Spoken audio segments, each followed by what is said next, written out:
जिंदगी में प्रॉब्लम्स तो आती हैं, कुछ छोटी तो कुछ बड़ी, जो इंसान को अंदर से तोड़ देती हैं, हमारी यकीन को हिला देती हैं, बहुत से लोगों की नाकामी का सबब बनती हैं।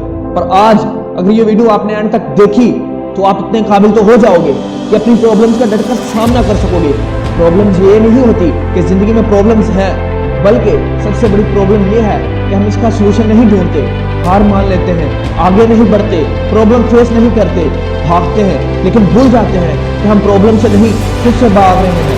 याद रखना, जो मुश्किलों से लड़ नहीं सकता वो कभी आगे बढ़ नहीं सकता।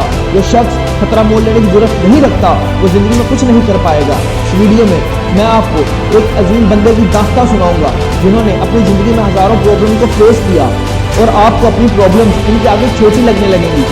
ये कहानी शुरू होती है एक मिडिल क्लास बंदे की जो आगे चलकर अमेरिका का सबसे अजीम लीडर बना। अब्राहम लिंकन 12 फरवरी 1809 को झोंपड़ी में रहने वाले गरीब खानदान में पैदा हुआ। इसका सफर इतना मुश्किल था कि इसकी जगह कोई और होता तो डिप्रेशन में आकर खुदकुशी कर लेता। इस बंदे को किताबें पढ़ने का बहुत शौक था, लेकिन घर के हालात इतने खराब थे कि खाने पीने का गुजारा बहुत मुश्किल से हो रहा था। अब ये मुश्किलें चल रही थी कि अब्राहम की वालदा किसी बीमारी की वजह से इंतकाल कर गई। तब अब्राहम की उम्र सिर्फ 9 साल की थी। अब यहाँ से शुरू होता है वो दौर जहाँ कमजोर लोग अक्सर टूटकर बिखर जाते हैं। अब्राहम लिंकन को पढ़ने का शौक था, लेकिन उसका बाप चाहता था कि वो पढ़ाई छोड़कर उसके काम में उसका हाथ बटाए, लेकिन अब्राहम लिंकन ने ऐसा नहीं किया।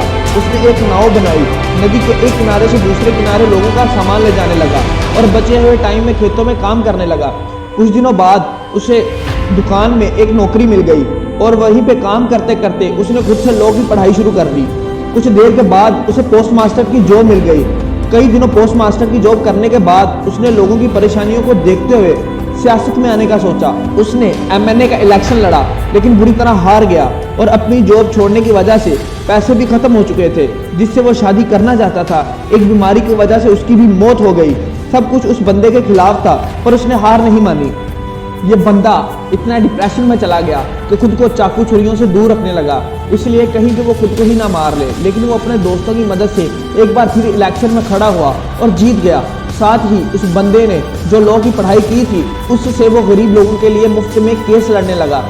लेकिन प्रॉब्लम्स ने अभी भी अब्राहम लिंकन को नहीं छोड़ा था। जिंदगी एक के बाद एक थप्पड़ मारती जा रही थी। 1842 में इस बंदे ने शादी की। इसके बाद इसके 4 बेटे हुए, लेकिन उसमें से सिर्फ एक ही जिंदा रहा। 3 साल की उम्र में उसके पहले बेटे की डेथ हो गई, 11 साल की उम्र में दूसरे बेटे की और 18 साल में चौथे बेटे की। यह बंदा हर तरह से हार रहा था, लेकिन हार नहीं मान रहा था। इसने वार्ड मेंबर का इलेक्शन लड़ा, लेकिन हार गया। उसके बाद खुद का बिजनेस शुरू किया, फेल हो गया। उसके बाद स्टेट प्रेसिडेंट का इलेक्शन लड़ा, हार गया। उसके बाद फिर से अपना बिजनेस शुरू किया, लेकिन फिर से फेल हो गया। 36 साल का था तो नर्वस ब्रेकडाउन हो गया। 7 साल बाद कांग्रेस के लिए इलेक्शन लड़ा, फिर से हार गया। 5 साल बाद फिर से कोशिश की, फिर से हार गया। 55 साल की एज में एक बार फिर से इलेक्शन लड़ा, लेकिन फिर से हार गया। 1 साल बाद वाइस प्रेसिडेंट का इलेक्शन लड़ा, लेकिन फिर से हार गया। 59 साल की उम्र में फिर इलेक्शन लड़ा, लेकिन फिर से हार गया। यार, इतनी बार हार कर अच्छे टूट कर बिखर जाते हैं, लेकिन ये बंदा इतना हारने के बाद भी हार नहीं मान रहा था। और इल्लामा इकबाल का क्या खूबसूरत शेर है कि खुद ही को कर बुलंद इतना कि हर तकदीर से पहले खुदा खुद बंदे से पूछे बता तेरी रजा क्या है। ये बंदा एक बार फिर लड़ने के लिए तैयार था। 1860 में इस बंदे ने प्रेसिडेंट का इलेक्शन लड़ा और अमेरिका का 16वां प्रेसिडेंट बन गया। इस बंदे से हमें ये सीख मिलती है कि हमें तब तक लड़ते रहना चाहिए, तब तक हार नहीं माननी चाहिए जब तक हम जीत ना जाए। चाहे जिंदगी में कितनी भी मुश्किलें आए, परेशानियां आए, तकलीफ आए, हमें रुकना नहीं है, हमें आगे बढ़ते रहना है। मुश्किलें हल हो जाया करती हैं, रास्ते भी निकल आते हैं। बस इंसान का यकीन मजबूत होना चाहिए, लगन होनी चाहिए।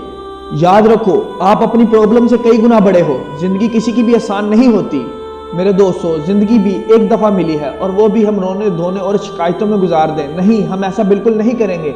चाहे कितनी भी मुश्किलें आए, तूफान आए, आंधी आए, हम डट कर सामना करेंगे। हम किस्मत को नहीं कोसेंगे, हार नहीं मानेंगे, अपने गोल पर फोकस करेंगे और आगे बढ़ेंगे।